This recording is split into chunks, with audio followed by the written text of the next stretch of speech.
RPG A Day 2021. What about the other words? Yes, I already have my set of RPG A Day 2021 videos about the main words, and if you have followed me a little bit, you can see that I'm going through PDFs.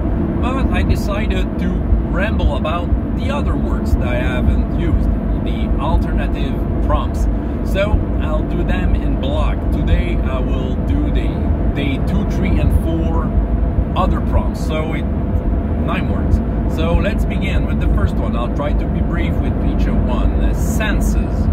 Well, senses, as you all know, usually it's the game master that will provide the information about the senses. Okay, what the player are seeing, hearing, tasting, and all that.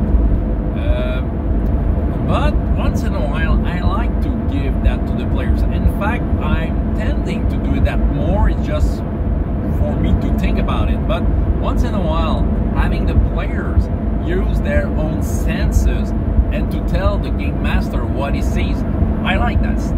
Especially, you know, when I come up, let's say for a non-player characters that wasn't planned, you know, it happens once in a while that I ask the player, well, how does it look like? Okay, or what do you hear? What sound do you hear in the castle? Okay, so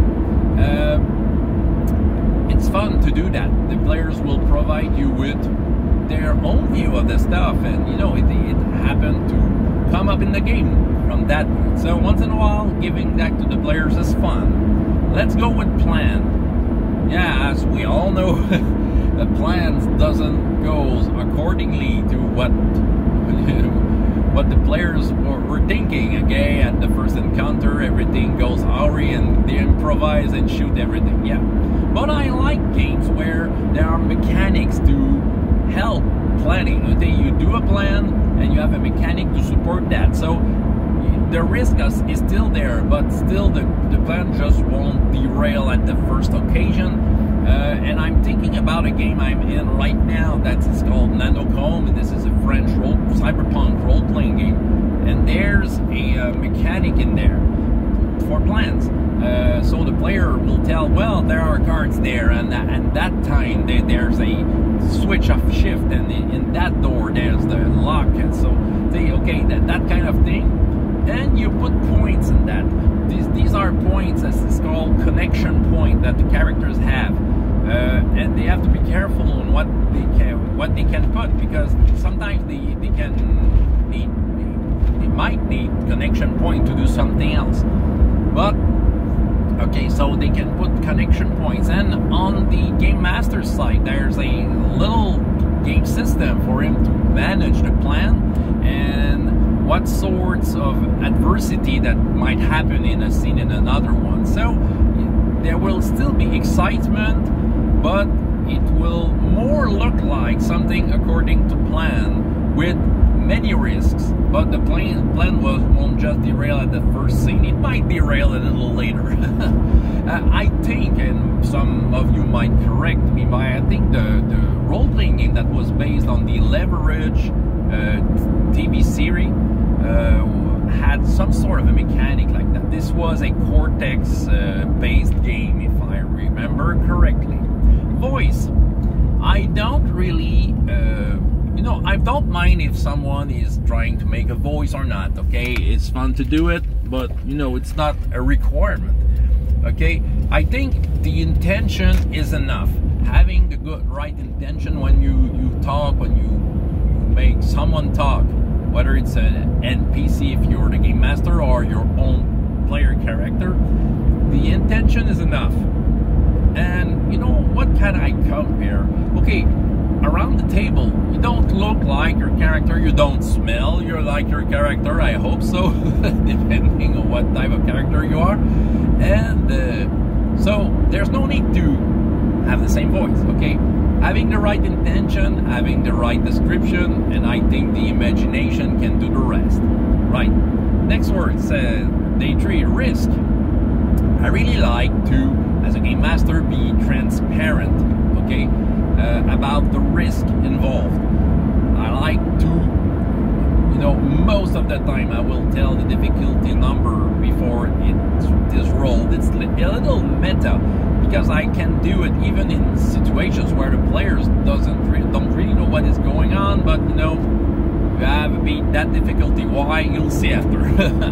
But yeah, I like to be like that. I used to play also a game called Tranchons et Traquons. It's a French role-playing game. The game master doesn't roll dice, but the way the game works, it's before the player roll the dice, the game master has to already tell what is the consequence of a failure. So before the dice are rolled, the players knows what they're getting into. Okay, so it's a way to calculate the risk, whether there's dice rolling or not. I really like to put on the table what is the risk. Okay, well, what is the cost of doing this? And that's why I especially like All for One Régime Diabolique, because I feel that the risk needs more effort. Okay, your character might roll probably the average, and often you need a little more than the average. Do you spend style points on that? Is there another player assisting? Okay, and every dice that you can get can make the difference in the risk involved. Yeah. Support. What do I like in a role-playing game is that the core book supports itself. I like games where not lots of books are needed, okay, that the main book is enough for that. I come again with All for One Régime Diabolique. I know there's some cool supplements. I don't feel the need to buy them. The basic book is the support of what I like to do with the game. And you know, I have some collection of books, okay? I think the more complete collection of supporting books that I have, it's Advanced Fighting Fantasy and its French version, Défi Fantastique. So, because I like to collect them, but basically I think the basic book could be enough. Star Wars role-playing game, I remember, you know, I used to have, for the first edition, mostly all of the supplements. I kind of gave away some of them with time, and but I've kept the two first book for sure, you know, the basic book and the source book. With those two books and the Wikipedia open, I can play anything in Star Wars, okay? It's just, it supports my imagination. So for support, I like to be minimalist about this. Okay, after support, what do we have? Image. Yeah, I can like to have illustrations. I don't have you know, precise taste.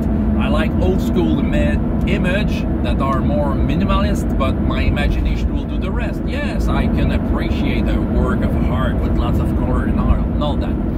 My view of this is that any type of art can, you know, will resonate in someone somehow, and it's just, and if it resonates, it will fire the imagination of the people who is enjoying it. So that's pretty much I had to say about this one. Next word, search. Something I like about role-playing games is searching through the game books when I'm preparing. Even if I'm a player, yeah, to search through the book. I think it's a kind of a more calm situation, okay? It's more a zen, okay? You know, when I come up with ideas for let's say a session, it's all come up in my head and I have to rush to write them, and it's more stressful, but it's a good way, okay? It's stressful in a good way, but often, you know, the physical form of it, writing it, and you know, trying to grab all of the ideas and being fast enough before they go away, it's more stressful. But I do like to sit with the book, and I enjoy it when it happens. And just flipping through the book, just trying to harmonize myself with the game book, with the rules, and yeah, maybe having some inspiration through that. Oh yeah, I can add that, or okay, that monster is better, I think it's better suited. And yeah, this is a very, well, I'm at peace with myself within doing that. So searching through the books is something that I really enjoy. Reward. You know, more than since a year, I think I've been more and more generous with rewards.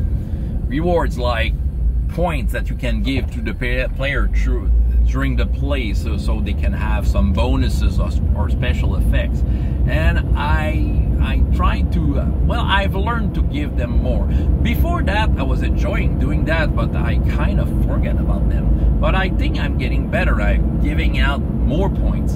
And, you know, maybe there was a fear that it could imbalance the game, that it might be too easy for the players. But I realized that no, it helps them be more heroic, to give them more options when it comes to high risk. But, you know, it doesn't mean that, you know, the adversity will be easier for, you know, it will still be hard, but the players will have more options. So I really enjoy rewarding the player during play. And if this is a game that doesn't have any sorts of special rewards, I'll try to find a way to give something at least, okay, to encourage the player into clever ideas or making a good laugh around the table, okay? I think it's very important for me, and I'm more and more into that. And you know what? I think my games are better because of that since a year. And you know, I think I've upgraded just a little bit towards the good side. Yeah. And the last word of that 3D other word prompts is figure. I don't use, well, figure. In French, figure, you know, we took that in more like miniature. I don't use much miniature, though I enjoy them. I don't collect them, but, you know, I can't say no to a nice, you know, little dragon or something like that. But like the image, I think I like to have enough to fire the imagination if it has to be used. Let's say on a virtual tabletop like Roll20. Okay, just having the token with the image of the player gives more life to the plate. So the figure are very important there. Figure in the sense of miniature. I hope that figure means the same thing. But nevertheless, that's what I have to say. So stay tuned for maybe other, you know, blocks of other words for the RPG A Day 2021. See you next. Goodbye.